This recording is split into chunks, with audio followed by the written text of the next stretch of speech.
Hello and welcome to Daytime, your place for scary stories, straight from the horror forums of Reddit. Make sure to like and subscribe for more horror tales of things that go bumping the night. On tonight's episode, a man stuck in a traffic jam decides it's a good idea to grab an iPad when he's in a sudden car crash. So, always pay attention to the road, because the coma really changed me. Last year, I was in an accident. There was a traffic jam and I was stuck for 20 minutes. I decided it was a good time to bring out my iPad, so I took off my seatbelt and leaned into the back seat to get it from my gym bag. Seconds later, a car rear-ended me at 65 miles per hour. I smashed my head into the dashboard so hard that it was like turning off a light. It took 13 hours of surgery, 5 weeks in a coma, and 8 months of physical therapy to get me back on my feet. On paper, that's the end of the story. But there's more to tell. I brought something back from the coma. It is so hard to describe my experience. You completely lose track of time. So a passing thought can take an instant or an afternoon. There is no way to tell. You can be completely aware of everything that happens around you, and yet you can't recall anything anyone has said. You can become hyper-focused on a smell in a particular part of the room, but don't feel a single thing when someone gives you a shot or stretches your legs. It is like floating in an empty black room with twinkling stars of cohesive thought floating just out of reach. I could have been alone for mere minutes or weeks before I finally met him. There is no way to tell. But there was someone there to keep me company. There, in the void. I first heard him as a distant voice, calling out to me. There was something inside me, telling me to keep my mouth shut, but I just couldn't. I was scared and alone. I answered the call. The first time I saw him in my mind's eye, he was tall, probably about a head taller than me. He was thin, hairless, and completely nude. He seemed tired. We could barely understand each other, as if we spoke different languages. Still, he stayed with me, occupying my thoughts. After a while, we started to sound alike. We started having conversations, we started making jokes, telling stories, getting to know each other. Again, it could have been minutes, it could have been weeks, and I don't remember anything about it. There was just the sensation of having him there, of having company in the nothingness. Still, a few of his words stood out. "I'm nobody," he said once. "In so many ways, I'm nobody. And sometimes, you are too." So that's what I called him, the nobody. As time passed, I realized I'd made a mistake. As my body struggled to wake up, the nobody tried his best to keep me around for just a little longer. He wanted a friend and companion in the dark, someone to get to know and share his experiences with. I don't remember what he told me, but I remember how it made me feel. It made me feel dread and existential terror, like there was something I desperately wanted to forget, something I wish I didn't know. Luckily, I don't remember it, thank God. But the nobody wanted me to know. He kept telling me these awful things, as if to make me sympathetic to his state of being. He wanted me to give up and just stay there with him, but I wouldn't budge. I was determined to wake up and put this entire thing behind me for however many years I had left to live. He got frustrated, and with every frustration he changed his form. His fingers would grow longer, his arms thinner. His head would grow pale and elongated, his mouth rounder like a leech. On the good days, he'd look like himself. On the bad days, I had to hide, listening to him, trying to sense my thoughts in the dark. But the day came when I could finally feel my body again. The stars in that empty void were turning into suns, and blotches of thought were connecting. A finger connected to a hand, connected to an arm. Eyes twisting and turning, trying to blink. In the final moments of my coma, I struggled so hard that my entire being was screaming the effort into the void. I'd either wake up or stay there forever. All or nothing. At first, I was failing, falling deeper into the void. Then a surge, the nobody, lifted me up and carried me into the light of thought. I woke up. Those 5 weeks just seemed like a murky memory. an afterthought. Something I've left behind, but not quite forgotten. I still have certain memories left, clear as day, but none of them as vivid as that of the nobody. If I had artistic talent, I could paint him from memory. I could spot him in a crowd of 100 people. I could have heard a single word in a crowded room, and I'd recognize his voice. To me, he was at the front of my memory. Still is. During my physical therapy, I brought it up with my nurse. She didn't laugh at me, but didn't take it very seriously either. People have all kinds of experiences, she argued. Some come back speaking different languages or thinking they're someone else. To you, it was all real. But here in the real world, it is not. You are you. And there is no one else. Try to find comfort in that. Of course, I tried, but I couldn't. It started with sleepwalking. Not much and not far, but enough to make me worried.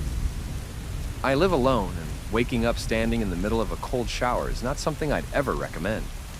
Or waking up with your mouth full of olives, choking on a kernel. I just figured it was a result of my brain damage. I told my doctor about it, but they didn't pay too much attention. They were more worried about signs of fatigue and dizziness. Still, my memory of the nobody was so vivid, I could imagine myself seeing him. I often got the feeling that he was right behind me if I just turned around quick enough. I'd enter a dark room, knowing he was there, making me afraid to turn on the lights. I would stare at an empty space, knowing that he would appear if I wasn't vigilant enough. I expected him at every turn, at every corner. He was real, but I also knew that there was no way he could be. Then there was an incident. It wasn't bad, but it looked bad. I was at a coffee shop ordering a latte and a bun when I suddenly fainted. Bang, lights out. I don't have any memory of what happened, but people in the coffee shop had freaked out. The ambulance came, 2 people were propping my head up with their jackets. They checked my pulse and breathing, and I was fine. I was just, lights out. The tests were inconclusive. Sure, there were some inconsistencies, but none of them were out of the ordinary. I'd been in a coma for weeks and only just recently started my physical therapy. There was sure to be readings that were out of the ordinary.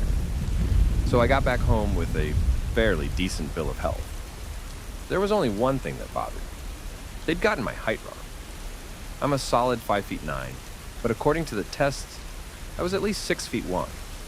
I'd also lost no less than 12 pounds since my last checkup. At first I thought it was in my head. My fingers were starting to look longer. I was losing a bit of my complexion. I made excuses for all of it. I never go outside, I'd say. It's just the weight loss making me look taller. But it wasn't that simple. The next few nights proved that. The sleepwalking got worse. The final straw was waking up in front of the bathroom mirror with the words, "Nobody loves you," written in blood. I'd shaved my head and brushed my teeth so violently, my mouth tasted raw flesh. I wasn't even pale anymore, I was pallid. Of course, the nobody loves me. I was his only friend in that place between worlds. That hollow, dark place. Over the upcoming weeks, the changes would become more obvious. I'd grow another 2 inches and lose another 20 pounds. My hair didn't grow back, and I lost hair in other places as well. I was having trouble with my teeth, and I was getting these violent coughs. My rib cage was aching from the coughing, and I got a prescription for asthma medication. It didn't help. I barely recognized myself in the mirror anymore. I started to look like him. Sometimes I'd hear him, just as I fell asleep. That bump in the night had a voice, thanking me for bringing him along. In the next breath, he'd praise himself for saving me. "Nobody helped you," the voice would say. "Nobody got you here." 6 months into my physical therapy, I was barely recognizable. A thin membrane had grown in my throat, effectively separating my voice into 2 pipes. One light, one dark, which spoke simultaneously. The doctor had a fancy word for it, and we tried to schedule surgery for it, but my insurance wouldn't cover it.